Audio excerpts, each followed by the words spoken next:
Hi everybody, I'm Stephanie from Gathered in the Kitchen, and I'm so excited that you're here with me today as I talk about houseplants. Now, truth be told, I have never been one to be able to keep a houseplant alive until COVID hit.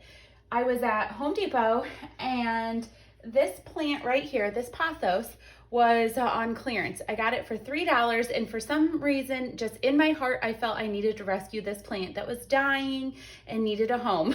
So I bought it, and now I have a whole array of houseplants all throughout my house. I have lemon button plants. I have all of these little exotic angel plants. This is called the mini pink. And this is a different type of pothos, but again, it's just another exotic angel plant. I buy these at Walmart. These ones are the silver pothos. And then here I have an herb, which is actually oregano. I have this one, which is called a golden. Not really sure exactly what that is, but it's super pretty, and I've already split this, so that's why it's looking a little meek and mild right now.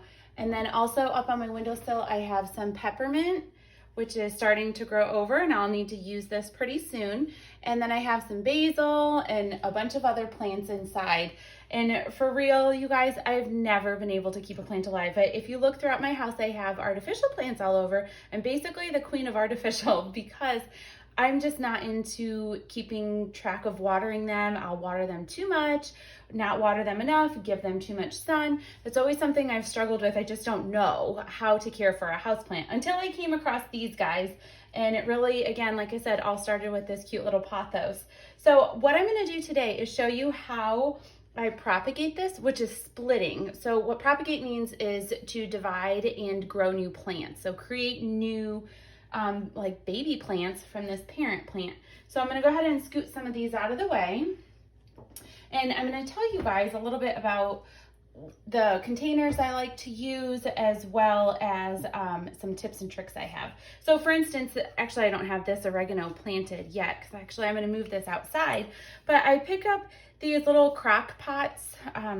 They're like vintage crock pots, or these vases, and these ones actually have holes in the bottom of them. These ones are from Walmart, and then this was just from my local thrift store. I love to buy things like this.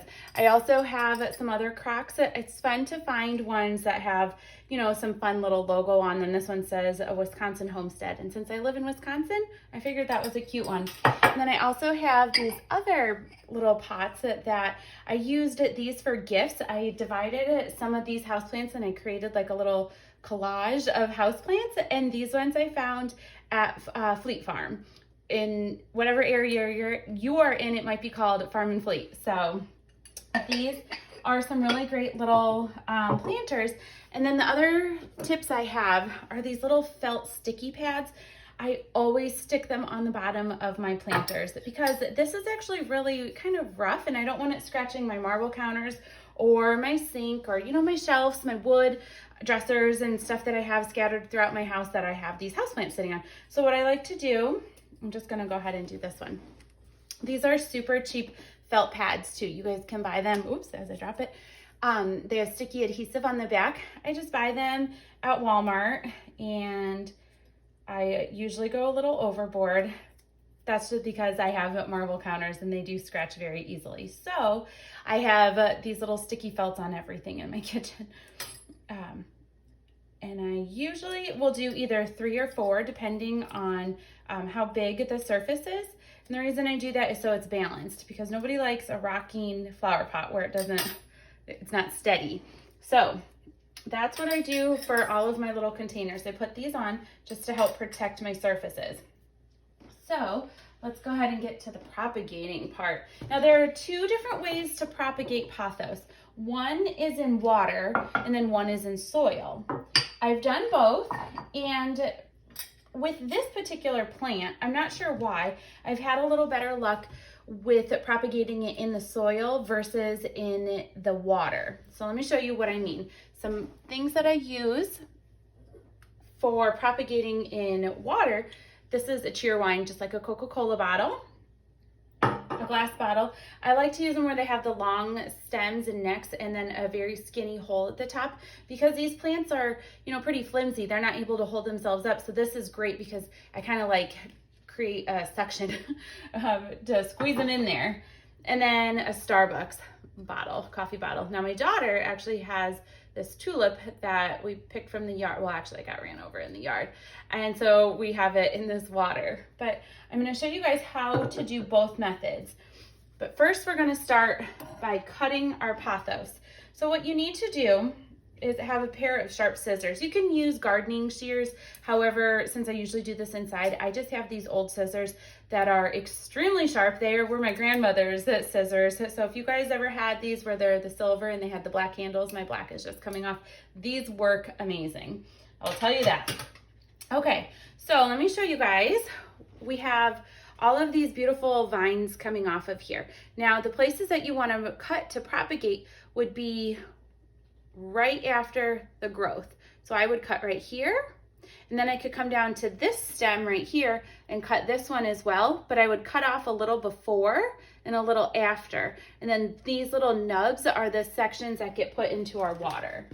So let's go ahead and get that started. Let's start with our water. I'm gonna get it about room temperature. So a little bit of hot and a little bit of cold.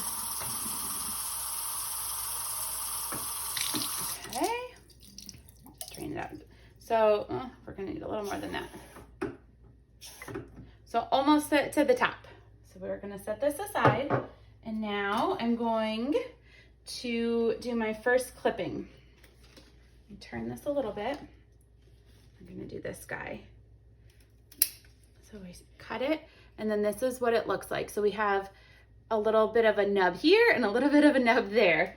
And then all you do is stick this down in your water. And this is why I like using these Cheerwine or Coke bottles, because this is so narrow, so it holds up the plant really well. It doesn't slip down and then the whole leaf is submerged in the water, because you don't want that. Now, you can put a couple more in here, and after a couple weeks, usually, they will start to grow roots. You'll start to see the white little roots stemming from your clippings.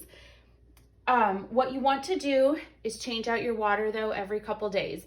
It's not necessary to do every day, but just every time you think about it, every couple days, change it out, because the oxygen, all these little bubbles leave the water, and the plants need oxygen to grow. So what I do with that is I just dump it, pour it out, and then pull my leaves to the side a little bit and refill. Now, you can put these in the window. So like I have this window, plant window shelf up here that I recently put up, and I can put it up here and let this get the sunlight, or you can just keep it like on the counter that doesn't get direct sunlight. And that's usually a little bit better, because you don't want this to get too warm or, cook it essentially. So I'll just keep it on my counter. And that is how you propagate for water. Now, to propagate in soil, so on the back side of my plant, because my plant was sitting up on top of my dining room hutch since I bought it, since December. And now obviously December, I don't have a lot of light in my house, so it wasn't getting a lot of light. It was growing, but it wasn't growing crazy. Now that I have the spring sunshine coming in, it is growing a lot more, and I've cut a lot back, because these were actually very long. And like I said, I cut them and created little plant presents for people. So the back side, though, doesn't have a lot of growth over. It grows over on the one side. So what I did was I took my clippings, and rather than propagating them in water, I'm propagating them right here in the soil. So let's see, I don't have any roots growing yet, but see, this is exactly the same thing that I put in the water. It's my little clipping, and then I just buried it in my soil. And here's the thing though, you do need to keep them watered, pretty watered, I've noticed, for the first little bit, and make sure they stay down. So like this big guy, he's kind of fallen out now since I've been moving this plant a little bit. But this might be a little harder to grow actually, because there are two leaves coming off of this one stem. But rather than cutting them into separate pieces, I kept them together, just hoping that they would grow together. But the harder the stem needs to work to feed more leaves, the less likely it is to really take off. So you do want to try to keep your leaves to a minimum, usually by just one leaf per little nubby thing. So when I'm doing this though, I just stick it down into the soil. Obviously my soil is pretty damp right now because I've been working on this plant. But typically what I did was I took my scissors and I just dug my hole, and then I was able to stick my clipping into the soil hole that way, and then just water it. So I will go ahead and get a lot of water in there today. And I'm gonna leave it on my sink here, so if it drains out, it's draining on a safe place. Another tip I have, so this is under my peppermint right now. I bought these little, they're actually cork coasters. I bought them in a 3-pack from IKEA. I'll leave all the links to everything in here. But I put these underneath my pots because once they drain out, you can see like a little bit of the water ring right there. I don't want everything in my house having water rings from my plants. So I put this there, and it saves all of my woodwork, my counters, everything like that. So in addition to my little felt pads, these little cork coasters go under there as well. So, and it helps absorb the water. So I can just stick that there and then leave it in the sunshine, minimal sunshine, not, like I said, not overly crazy, but then you guys can continue to just keep clipping these as it starts to get bigger. If you want it to grow really long, that's totally fine. And then when you do start to propagate it, start at the ends and work your way up. So off of the long vine ends. And then these have all been cut, and I didn't actually cut back where I cut them. I could, but these will start to grow again really long and beautiful, just like the silver pothos. So this little guy, he is doing amazing. I cut him back. I had recently just bought him. He was a newer plant, and I've got a dead leaf in there. He really just, he's a he, maybe, grew like crazy. So I was able to cut back a bunch of these leaves and put them into these little containers, and I gave them away as Mother's Day gifts. So that, you guys, is how I care for houseplants. Really nothing to it. It just takes knowing where to cut your plant and making sure that you change out the water and give it sunshine.